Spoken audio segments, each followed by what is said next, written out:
పోగొట్టుకోవడం జరుగుతుంది, లేదనంటే మర్చిపోవడం జరుగుతుంది. వీటితో పాటు ఎవరైనా దొంగతనం చేయడం జరుగుతుంది. వీటిని ఉద్దేశంతో తెలంగాణ రాష్ట్ర ప్రభుత్వం, అంటే ఇది ఇండియా వైడ్గా ఉన్నటువంటి పోర్టల్, ఈ పోర్టల్ని తెలంగాణ రాష్ట్ర ప్రభుత్వం మరింత సమర్థవంతంగా నిర్వహించి మొబైల్స్ పోగొట్టుకున్నటువంటి బాధితులందరికీ వారి యొక్క మొబైల్స్ను ప్రతిసారి ఎఫ్ఐఆర్లని, పోలీస్ స్టేషన్లని, కంప్లైంట్లని ఇవి తిప్పించుకోకుండా ఒక సెంట్రలైజ్డ్ పోర్టల్ తీసుకొచ్చి ఆ పోర్టల్ ద్వారా వారికి అందించాలన్నటువంటి ఒక ఉద్దేశంతో CID nodal officer, CID additional DG, CID విభాగం నోడల్ ఏజెన్సీగా ఒక సిఈఐఆర్ పోర్టల్ అనేది మనం తీసుకోవడం రావడం జరిగింది. ఈ సిఈఐఆర్ పోర్టల్లో ఎవరైతే తమ యొక్క మొబైల్ పోయింది అని చెప్పేసి వారికి కంప్లైంట్ను నేరుగా వారే అప్లై చేసుకోవచ్చు. అప్లై చేసుకొని రాని వాళ్ళు తమ వేరే వాళ్ళతో ద్వారా అప్లై చేసుకోవచ్చు. లేదు అని అంటే పోలీస్ స్టేషన్స్కు వచ్చి కూడా కంప్లైంట్ ఇవ్వడం ద్వారా కన్సర్న్ ఎస్హెచ్ఓ దానిని అప్లోడ్ చేయడం జరుగుతుంది. దానికి సంబంధించి ఏదైనా ఒక ఐడెంటిటీ ప్రూఫ్ లైక్ ఆధార్ కార్డుని మనం ఇవ్వడం ద్వారా ఈ సిఈఐఆర్ పోర్టల్లో అప్లోడ్ చేయడం జరుగుతుంది. దీన్ని అప్లోడ్ చేసుకున్న తర్వాత ఇది దేశవ్యాప్తంగా ఎవరైనా ఈ మొబైల్స్ ఎవరికైనా దొరికితే, లేదా ఎవరైనా మిస్యూజ్ చేసే క్రమంలో సిమ్ తీసేసి ఇంకొక సిమ్ వేసుకునే క్రమంలో, లేదు అని అంటే వాటిని ఇంకేదన్నా ట్రాన్స్ఫార్మ్ చేసే క్రమం చేసే అవకాశం ఉన్నది.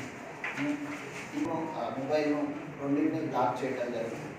తద్వారా దాన్ని మిస్యూజ్ చేసే అవకాశం లేదు, మళ్ళీ వాళ్ళు వాడుకునే అవకాశం లేదు. కాబట్టి సహజంగా మనకు ఉపయోగపడని వస్తువును తిరిగించడానికి ఎక్కువ అవకాశం ఉంటుందన్న ఉద్దేశంతో ఆ పరంగా చేయడం జరిగింది. ఇది చాలా మంచి రిజల్ట్స్ ఇవ్వడం జరిగింది. ఇంతవరకు మన దగ్గర మన జిల్లాలో 1763 మంది తమ యొక్క మొబైల్స్ పోయినాయని చెప్పేసి మనం కంప్లైంట్ చేయడం జరిగింది. వీటన్నిటి ద్వారా మొబైల్స్, వాటి ఫోన్స్, వాటి సిమ్స్ అన్నింటినీ బ్లాక్ చేసి వాటిని అన్నింటినీ హోల్డ్ చేయడం జరిగింది. ఇప్పటి వరకు సుమారుగా 397 అంటే 400 మొబైల్స్ వరకు మనము రికవరీ చేయడం జరిగింది. అంటే సుమారుగా ఒక 25% మొబైల్స్ తిరిగి ఇప్పించడం జరిగింది. దీన్ని ఇంకా మనం భవిష్యత్తులో పెంచాల్సి ఉంటుంది, ఇంకా పెరగాల్సి ఉంటుంది. ఎందుకంటే సహజంగా కొంతమంది ఉద్దేశపూర్వకంగా మనకి ఎట్లా పనిచేయట్లేదని దాన్ని డ్యామేజ్ చేసే అవకాశం ఉంటుంది, కొంతమంది దాన్ని పడవేసే అవకాశం ఉంటుంది. ఇట్లాంటి వాటి వల్ల కొంత ఇంకా ఉంది. కాబట్టి ప్రజలందరూ కూడా ఈ పోర్టల్ని మరింత సమర్థవంతంగా వాడుకోవాలని చెప్పేసి పోలీస్ శాఖ తరఫున విజ్ఞప్తి చేయడం జరుగుతూ ఉన్నది. తమ యొక్క మొబైల్స్ పోయిన ఏడల కానీ, దొంగతనం అయిన ఏడల కానీ ఇమీడియట్గా మీరు ఎంత స్పీడ్గా రెస్పాండ్ అవుతే అంత స్పీడ్గా మీకు దొరికే అవకాశం ఉంటుంది. మనం డిలే చేసిన క్రమంలో దాన్ని మొబైల్స్ను వాళ్ళు ఇంకా ఏదన్నా యూజ్ చేసే అవకాశం ఉంటుంది. కాబట్టి పబ్లిక్ అందరూ కూడా, ప్రజలందరూ కూడా ఈ పోర్టల్ను వినియోగించుకొని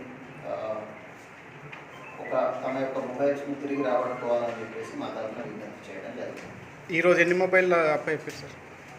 ఈరోజు 40+ అనుకుంటా, 40+ ఈరోజు మనం రికవరీ అయినటువంటి మొబైల్స్ గత 2-3 రోజులుగా వాటిని ఈరోజు పెట్టడం జరిగింది. మరిన్ని వీడియోస్ కోసం ఛానల్ సబ్స్క్రైబ్ చేయండి, లేటెస్ట్ అప్డేట్స్ కోసం వాట్సాప్ ఛానల్ ఫాలో చేయండి అండ్ లింక్ డిస్క్రిప్షన్ లో ఉంది.